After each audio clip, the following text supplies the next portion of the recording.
داکۆبووینەوە و زۆر ئاساییە کە ئێمە لەبەرەوەی ئەم چوار لایەنە پرۆژەی هاوبەشیان هەیە لە پەرلەمانە، دیدگاکانیشیان هاوبەشە لەسەر سیستمی حکومڕانی لە هەرێمی کوردستاندا کە دەبێت پەرلەمانی بێت و دەبێت سەرۆک لە ناو پەرلەمان هەڵبژێرێت و دیدگایان هاوبەشە لەسەر هاوبەشی ڕاستەقینە نەهاتۆ دەدی.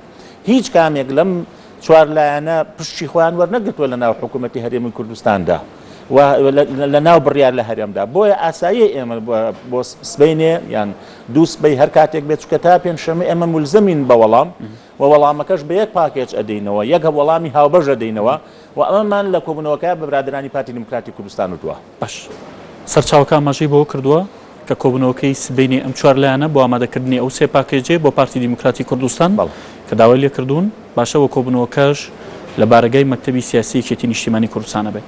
تاواگەداری ئەوەن ئێوە؟ من ئەوەی کە پەیوەندیم پێوە کرا دەبینەوە بەڵە بە دڵنیاییەوە.